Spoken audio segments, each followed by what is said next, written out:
The old shoebox sat in the corner of the dusty attic, like a sleeping secret, wrapped in a faded blue ribbon that had once been bright as Betty's wedding dress. Charles Henderson, 78 years old and moving slower than he cared to admit, had climbed those creaking stairs for one reason: to find Betty's old photo albums before her memory slipped away completely. But it wasn't the albums that made his weathered hands tremble as he lifted the box from beneath the pile of moth-eaten blankets. It was the weight of it, too heavy for photographs, too deliberate in its hiding place, too carefully preserved for something forgotten. The ribbon came undone with a whisper, as if it had been waiting 50 years for this moment. Inside, neat stacks of envelopes filled the box to the brim. Each one bore the same careful handwriting: "For Charles, with love, Betty." Each one sealed, each one dated, the first from 1974, the year they married, the last from just 2 months ago. Charles felt his heart stop as he realized what he was holding. 50 letters, one for each year of their marriage. Letters his wife had written to him but never sent. Letters that contained words she had never spoken. And as he lifted the first envelope with shaking fingers, he had no idea that everything he thought he knew about his life was about to crumble like the yellowing paper in his hands. The attic seemed to grow colder as shadows gathered around him. Downstairs, Betty hummed softly to herself, no longer remembering his name, while upstairs, Charles was about to discover hers had never been the woman he thought she was. Charles descended the attic stairs like a man walking to his own judgment. The shoebox felt heavier with each step, as if the weight of 50 years of silence was pressing down on his chest. He settled into his favorite leather chair, the one Betty always said made him look like an old king, and opened the first letter with the care of a man defusing a bomb. "My dearest Charles," it began, and for a moment hope flickered in his heart. But as his eyes moved across the page, that hope died like a candle in a storm. "Today marks our first anniversary, and I should be happy. I should be writing about how much I love you, how grateful I am to be your wife. But instead, I'm writing about the smell of whiskey on your breath at breakfast, about how you came home so late last night that I lay awake wondering if you were lying in a ditch somewhere or if you simply cared more about the bottle than about me." Charles's hands began to shake. This wasn't the Betty he knew. His Betty was gentle, supportive, never complaining about his occasional drink after work. But as he read on, a stranger's voice echoed from the page.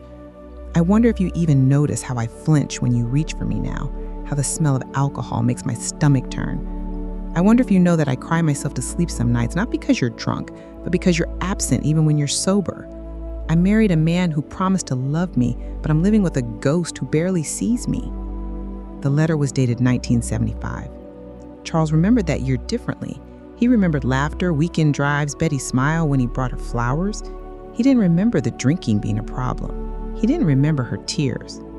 With growing dread, he reached for the second letter. The second letter was worse. The third was devastating. By the time Charles reached the 10th letter, dated 1984, he felt like he was drowning in an ocean of pain he never knew existed. "Charles, our daughter Jenny asked me today why Mommy looks sad all the time. I didn't know what to tell her. How do you explain to a 10-year-old that her mother feels invisible in her own home, that her father's love feels like a performance he puts on for the neighbors, but abandons the moment we're alone?" Charles remembered 1984, Jenny's piano recital, Betty's birthday dinner, the promotion at work that he celebrated with drinks that lasted until dawn. But he didn't remember Betty's sadness. How had he missed it? How had he been so blind? The letter continued, each word like a knife twisting in his chest. "Last night, I stood in our bathroom holding a bottle of sleeping pills. I counted them twice, 47 pills. I wondered if that would be enough. I wondered if you would even notice I was gone, or if you would just be relieved that there was no one left to disappointed by your absence." Charles's breath caught in his throat. Betty had wanted to die? His gentle, loving Betty had been so consumed by despair that she contemplated ending her life? The realization hit him like a physical blow. But the letter wasn't finished. "I didn't take the pills, Charles. Not because I found hope, but because I couldn't bear the thought of Jenny finding me. She deserves better than a mother who gave up and a father who never really tried. So I put the pills away and decided to try living one more day, then another, then another. Not for you, not even for me, but for her. Charles set the letter down with trembling hands. The woman upstairs, humming softly to herself as she watered plants that had died weeks ago, that woman had once stood on the edge of eternity because of him, because of his neglect, because of his blindness to her suffering. 25 more letters waited in the box, 25 more years of pain he had caused without even knowing it. The letters from the 1990s revealed a different kind of pain. The slow death of intimacy, the gradual erosion of everything that had once made their marriage feel alive. Charles, it's been 8 months since you've touched me with anything resembling desire. I know we're older now. I know things change, but this isn't change. This is abandonment. I watch other couples our age holding hands, stealing kisses when they think no one is looking, and I wonder what we did wrong, what I did wrong. Charles felt his throat tighten. He remembered those years as comfortable, settled, peaceful. He hadn't realized that Betty saw their comfort as neglect, their peace as indifference. But it was the letter dated 1998 that shattered what remained of his heart. His name is Liam, and he's everything you stopped being 20 years ago. He listens when I talk about the garden. He remembers that I take my coffee with cream, no sugar. He looks at me like I'm still beautiful, still worth knowing, still worth loving. Yesterday, after choir practice, he walked me to my car and told me I had a lovely voice. Such a small thing, Charles, but when was the last time you complimented me about anything? Charles's vision blurred as he read on. Betty had fallen in love with another man. The knowledge cut through him like a blade, but what came next was even worse. He asked me to leave you, Charles. He said he would wait as long as it took, that he understood I needed to think of the children. But I can't do it. Not because I don't love him, I do. Not because I still love you the way I once did. That feeling died so slowly I didn't even notice it was gone. I can't leave because leaving would mean admitting that the last 25 years of my life were wasted, that all the pain, all the loneliness, all the nights I cried myself to sleep were for nothing. The letter continued. So I told Liam goodbye today. I told him I was married to you in the eyes of God, and that had to mean something, even if it didn't mean anything to you. He cried, Charles. A man cried for me, something you haven't done since our wedding day, and I walked away from the only person who has made me feel alive in decades because my vows to you still matter to me, even if yours to me stopped mattering to you long ago. Charles set the letter down and wept. His wife had sacrificed her chance at happiness for a marriage he had stopped nurturing years ago.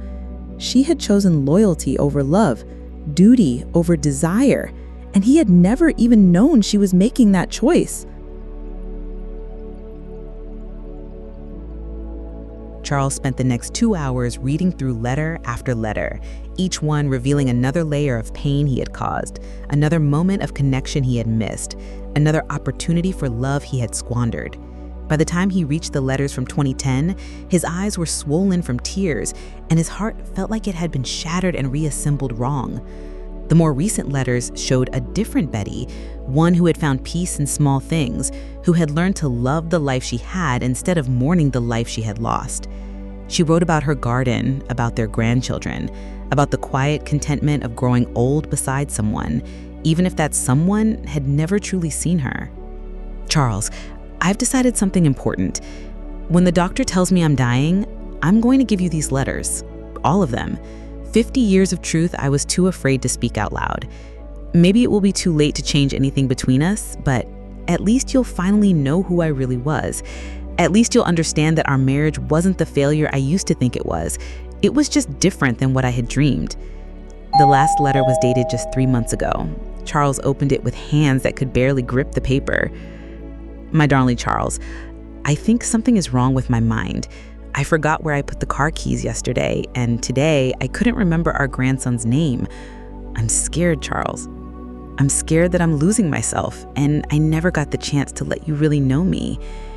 If this is the beginning of the end, I want you to know that despite everything, despite the pain, the loneliness, the love that never was, I'm grateful. I'm grateful that we had 50 years together, even if we were never really together. I'm grateful that you gave us our children. I'm grateful that you tried, even when your trying wasn't enough. Charles looked up from the letter to see Betty standing in the doorway, her silver hair catching the afternoon light. She was holding a watering can, smiling at him with the vague pleasantness she showed to strangers. "Hello," she said politely. "I'm sorry, but I don't think we've met. I'm Betty." The letters fell from Charles's hands like autumn leaves, scattering across the floor. 50 years of truth lay spread around his feet, and the woman who had written it all was looking at him like he was a stranger.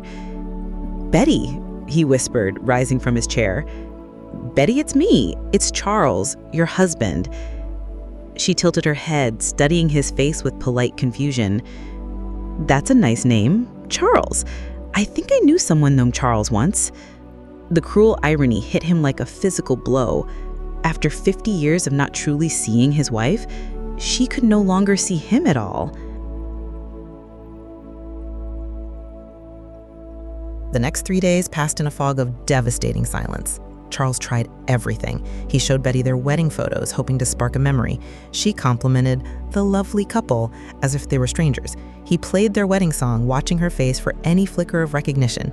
She hummed along, but it was clear she was simply enjoying a pretty melody, not remembering the first dance that had sealed their fate 50 years ago. Each morning, Charles would find Betty watering the dead plants in the kitchen windowsill. She tended to them with such care, speaking to them softly about the weather, about the birds outside, about the nice man who lived in the house with her, meaning him. She had forgotten that the plants were dead, just as she had forgotten that they were married. On the third night, Charles sat in his leather chair surrounded by Betty's letters, rereading passages that had become burned into his memory. The woman upstairs was taking her evening bath, and he could hear her humming, the same tune she'd hummed for 50 years, though she no longer remembered learning it. The weight of his failure pressed down on him like a physical thing. 50 years of marriage and his wife had been a stranger to him. She had suffered in silence while he lived in ignorant contentment. She had sacrificed her happiness for their vows while he barely remembered making those vows. She had loved him through decades of neglect, and now that he finally understood the depth of that love, she couldn't even remember his name. But as Charles sat there, surrounded by the evidence of his blindness, something began to shift inside his chest. If Betty had found the courage to write 50 letters she never sent, perhaps he could find the courage to write 50 letters she would never remember reading. He looked at the shoebox that had changed everything. It was empty now. Its secrets spilled across his living room floor, but it didn't have to stay empty. Charles rose from his chair with purpose for the first time in years. If his wife had spent 5 decades telling him the truth in letters he never received, the least he could do was spend whatever time they had left telling her the truth in return. Even if she couldn't remember him, he would remember her. Every word she had written, every sacrifice she had made, every moment of love he had been too blind to see. He would write her back. Charles bought a pack of cream-colored stationery from the drugstore, the same kind Betty had always preferred. His handwriting, shaky now from age and emotion, looked foreign to him as he began his first letter. "My dearest Betty," he wrote, and then stopped. "How do you apologize for 50 years of blindness? How do you confess love to someone who no longer knows your name?" He started again. "I found your letters today, all 50 of them, and for the first time in our marriage, I finally heard your voice." Night after night, Charles wrote. He wrote about the drinking he now remembered more clearly, how it had started as a way to unwind after work, but became a way to avoid the intimacy that frightened him. He wrote about his own failures, his inability to see past his own needs, his cowardice in the face of real emotional connection. "Betty, you wrote that I never complimented you. The truth is, I was afraid to. Every time I looked at you, really looked at you, I was overwhelmed by how beautiful you were, how much better than me you were. I was afraid that if I told you what I saw, you would realize you had married beneath yourself. So I said nothing, and my silence became a wall between us." He wrote about Liam, the man she had loved and left. "I should be angry, but I'm not. I'm grateful. Grateful that someone saw in you what I was too blind to see. Grateful that someone loved you the way I should have, but didn't know how. I'm sorry you had to choose between happiness and duty. I'm sorry I never gave you both. Some nights, Betty would wander downstairs in her nightgown, confused and frightened. Charles would guide her back to bed, and she would thank him politely the way she might thank a helpful stranger. Then he would return to his letter writing, pouring 50 years of unexpressed love onto paper. By the time he finished the 50th letter, 3 months had passed. Betty's condition had worsened. She rarely spoke now, spending most of her days staring out the window at the garden she no longer remembered planting. But Charles had a plan. He would read her 1 letter each night, just as she had written him 1 letter each year. Even if she couldn't understand the words, perhaps some part of her would recognize the love behind them. Perhaps, in some small way, he could finally give her the voice she had given him. Charles began reading to Betty on a Tuesday evening in October. She sat in her rocking chair by the window, her hands folded in her lap, her eyes focused on something only she could see. He pulled his chair close to hers and opened the first letter. "My dearest Betty," he began, his voice trembling with emotion. "I found your letters today, all 50 of them, and for the first time in our marriage, I finally heard your voice." Betty showed no reaction. She continued staring out the window, her breathing slow and steady, her face peaceful but empty. Charles read the entire letter, his voice growing stronger as he spoke words he should have said decades ago. When he finished, Betty remained silent. The next night, he read the second letter, then the third. Night after night, week after week, Charles read his confessions to his wife. He told her about his cowardice, his drinking, his failure to see her pain. He told her about his love for her, a love he had never properly expressed when she could have heard it. Some nights, Betty would fall asleep in her chair, her head tilted back, her mouth slightly open. Charles would finish reading anyway, believing that somewhere, somehow, she could still hear him. Other nights, she would become agitated, standing and pacing the room, muttering words that made no sense. Charles would gently guide her back to her chair and continue reading, his voice a steady anchor in her confusion. It was on a cold December evening, as Charles read his 47th letter, that something changed. The letter contained a passage from Psalm 23, words Betty had loved since childhood. Charles had included them as a prayer for both of them, a hope for peace in the valley of shadows they were walking through together. "The Lord is my shepherd," Charles read, his voice soft in the lamplight. "I shall not want. He makes me lie down in green pastures. He leads me beside still waters. He restores my soul." Betty's head turned slightly toward him. For the first time in months, she looked directly at his face. A small smile, gentle and radiant, crossed her lips. It lasted only a moment, a brief shaft of sunlight breaking through the clouds of her confusion. But it was enough. Charles's voice broke. The letter fell from his trembling hands as tears streamed down his weathered cheeks. "Thank you, Lord," he whispered, reaching out to touch Betty's hand. "That's enough. That's enough." Betty's smile faded as quickly as it had come, and she returned her gaze to the window. But Charles had seen it. In that brief moment, his wife had come back to him. She had heard the words that mattered most, the psalm that had comforted her through 50 years of struggle, and she had smiled. For the first time since finding the letters, Charles felt something that might have been peace.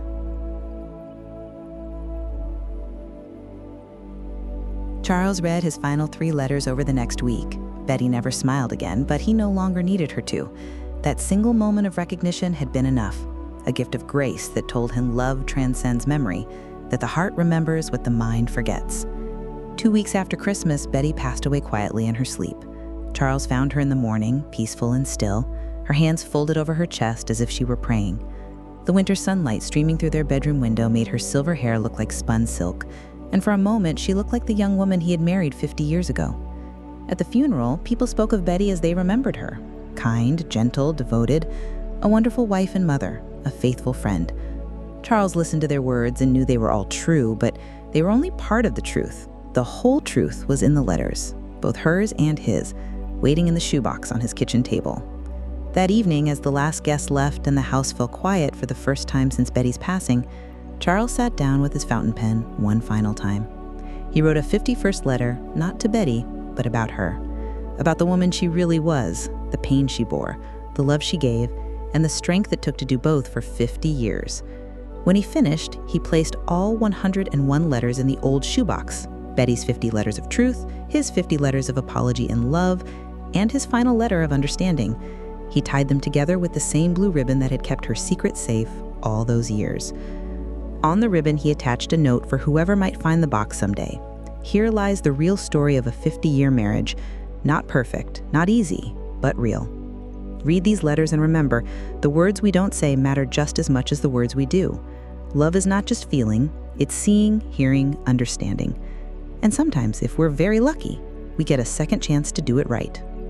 Charles placed the shoebox back in the attic, in the same corner where he had found it, but this time it wasn't hidden. This time it was complete.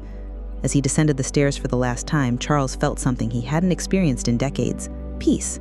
Not because his story had a happy ending, it was far too late for that, but because it finally had an honest one. In the quiet house, filled with the echoes of 50 years of unspoken love, Charles whispered the words he should have said long ago. Thank you, Betty, for everything, for staying, for loving me even when I didn't deserve it, for showing me in the end what love really looks like. Outside, snow began to fall, covering the garden Betty had tended for so many years. But come spring, her flowers would bloom again, nurtured by roots she had planted deep in soil she had prepared with patient, loving hands. Some love stories end with a kiss, others end with understanding. And sometimes, if we're very lucky, we get a second chance to do it right.